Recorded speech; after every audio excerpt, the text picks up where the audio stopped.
Yaitu perubahan iklim. Bumi menerima sinar dan panas matahari secara alamiah. Sebagian sinar dan panas matahari dipantulkan ke angkasa. Sebagian lainnya ditangkap oleh gas rumah kaca atau GRK yang ada di atmosfer. GRK adalah gas-gas yang berfungsi sebagai panel cahaya, yang termasuk GRK antara lain karbon dioksida, dinitrosida, metana, sulfoget fluorida, perfluorokarbon, hidrofluorokarbon. Dengan panel cahaya ini, bumi hangat dan dapat ditinggali. Tetapi, kian hari jumlah GRK semakin bertambah, sehingga bumi makin panas. Para ahli menemukan bahwa setiap 30 tahun, iklim kita mengalami perubahan dari dekade ke dekade. Perubahan iklim benar-benar terjadi. Saat ini musim hujan dan musim kemarau menjadi tidak tertentu. Suhu bumi semakin panas, badai, banjir, dan kekeringan semakin sering terjadi di mana-mana. Ketika iklim berubah, semakin banyak bencana terjadi. Kita harus melakukan adaptasi perubahan iklim. Pemanasan global. Yang dimaksud pemanasan global atau global warming adalah kenaikan rata-rata temperatur bumi yang kemudian menyebabkan perubahan iklim. Suhu bumi yang lebih tinggi dari biasanya dapat menyebabkan siklus hujan, kenaikan permukaan air laut, dan berbagai dampak buruk pada lingkungan flora, fauna, dan manusia. Ketika para ilmuwan mulai memberikan perhatian khusus pada permasalahan perubahan iklim, mereka lebih banyak menyoroti persoalan pemanasan global. Banyak perilaku manusia yang menyebabkan pemanasan global. Mungkin sulit untuk dibayangkan bagaimana manusia dapat menyebabkan perubahan pada iklim di bumi.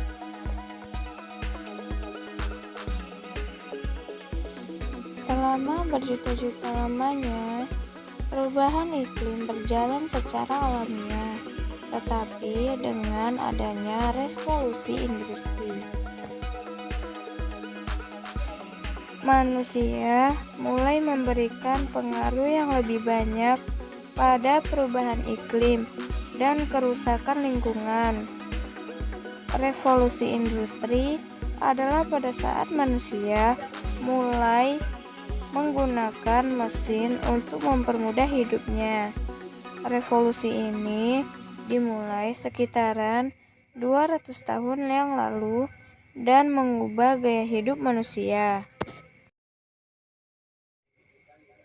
Sebelumnya, manusia hanya melepas sedikit gas ke atmosfer.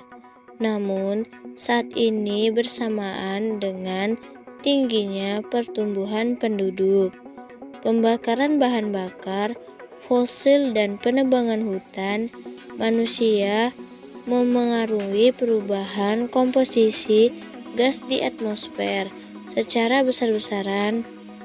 Semenjak revolusi industri, kebutuhan memang untuk menjalankan mesin tersebut meningkat.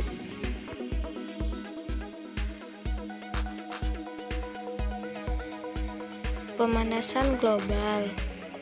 Coba kamu renungkan beberapa jenis energi yang kamu butuhkan untuk memasak makanan. Mulai dari berbelanja, menggunakan alat-alat memasak, sampai kalau kamu perlu menyimpan makanan di dalam lemari es. Semakin modern kehidupan manusia, semakin banyak energi yang dapat digunakan. Berikut adalah contoh gambar dari efek rumah kaca. Apakah dampaknya dalam kehidupan kita? Pemanasan global memberikan dampak langsung dan tidak langsung pada kehidupan kita. Masyarakat yang tinggal di daerah gersang, pantai, daerah rawan banjir, atau di pulau yang kecil adalah mereka yang rentan kehidupan terhadap dampak buruk perubahan iklim. Indonesia sebagai negara berkembang yang sistem ekonominya tidak stabil akan lebih rentan pada dampak buruk perubahan iklim. Beberapa dampak perubahan iklim antara lain: A. Meningkatnya permukaan laut. Secara global, permukaan laut telah meningkat antara 10-25 cm selama 100 tahun terakhir.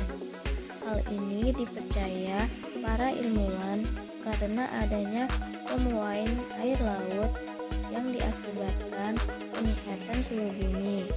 Kita bisa saja mengatakan bahwa 25 cm bukan jarak yang besar, tetapi bayangkanlah karena 2/3 permukaan bumi adalah lautan. Banjir. Banjir terjadi di mana-mana, terutama disebabkan oleh gelombang, badai, dan hujan deras berkepanjangan. Kesehatan. Perubahan iklim menyebabkan meningkatnya berbagai penyakit. Iklim yang hangat dan lembab yang menguntungkan nyamuk, meningkatkan kasus malaria dan demam berdarah. D. Kerusakan infrastruktur. Peningkatan permukaan laut, misalnya di beberapa tempat, bahkan merendam jalan raya. Iklim yang ekstrim juga bisa merusak bangunan. Kebakaran hutan. Cuaca yang tidak tentu seperti musim kemarau yang panjang menimbulkan kebakaran hutan di berbagai tempat. Kegagalan panen. Ketika hujan jarang turun atau turun dengan pola yang tidak tentu, pertanian menderita dampak buruk perubahan iklim.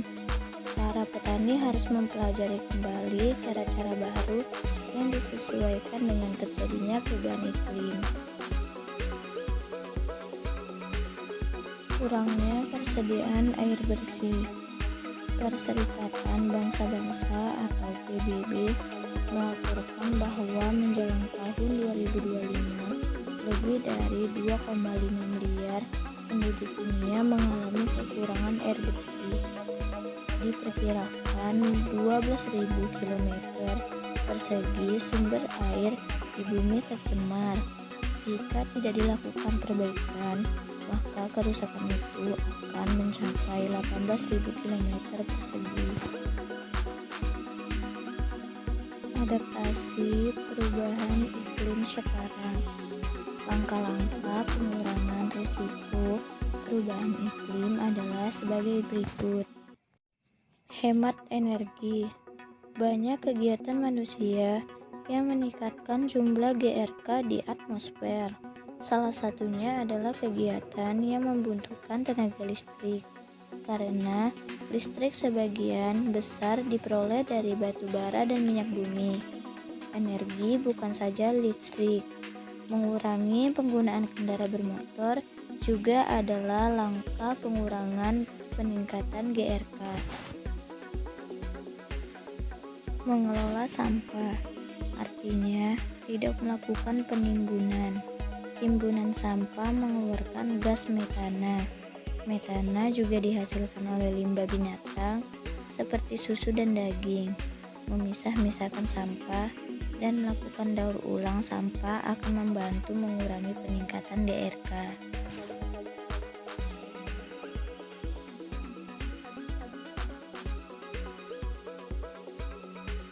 Jagalah lingkungan.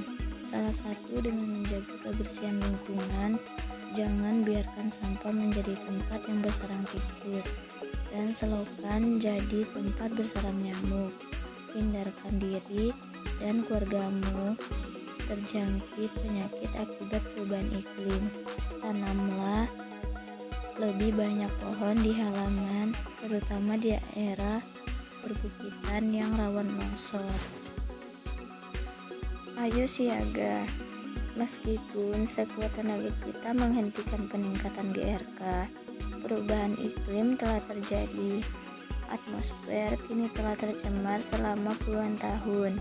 Mari ajak masyarakat sekitar kita untuk siaga, terutama masyarakat yang paling rentan terkena dampak buruk perubahan iklim. Ajaklah semua orang melakukan langkah-langkah kesiapsiagaan. Kini saatnya kamu berperan. Ingat, iklim adalah rata-rata peristiwa cuaca di suatu daerah tertentu dalam jangka waktu yang panjang. Sebagai contoh, musim dingin di New York, Amerika Serikat rata-rata dingin dan bersalju. Sedangkan cuaca menggambarkan apapun yang terjadi di daerah pada suatu waktu tertentu di suatu tempat tertentu. Cuaca adalah sesuatu gejala alam yang terjadi dari menit ke menit. Cuaca dapat berubah drastis dalam waktu yang singkat. Contohnya, bisa terjadi hujan 1 jam lamanya dan mendadak langit cerah dan terang. Cuaca adalah yang perkiraan dapat kita saksikan di televisi, yang termasuk cuaca adalah perubahan harian dalam kelembapan, tekanan udara, temperatur, dan kondisi angin di suatu lokasi tertentu dapat kamu menggambarkan cuaca hari ini. Iklim menggambarkan total cuaca yang terjadi selama satu periode tertentu dalam setahun di suatu tempat tertentu, yang termasuk di dalamnya adalah kondisi cuaca rata-rata, musim atau dingin, panas, semi, gugur, hujan dan kemarau, dan gejala alam khusus seperti tornado dan banjir. Iklim memberitahukan kita bagaimana tinggal di daerah tertentu. Bogor kota hujan, Jakarta panas, dan Bandung sejuk. Jadi bagaimana iklim di tempat tinggalmu?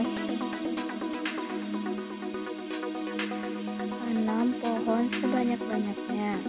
Ajaklah teman-temanmu untuk menanam pohon sebanyak-banyaknya, karena pohon sepanjang hidupnya memberikan kita oksigen pada siang hari. Pohon di halaman rumah memberikan kerindangan, kesejukan, dan keindahan. Pohon di perbukitan dapat mencegah longsor dan tentunya menambah daya serap air. Koordinasi dengan pihak sekolah, pastikan semua ikut terlibat. Kegiatan ini bisa juga bekerja sama dengan organisasi lain, misalnya taman kerjasama kelompok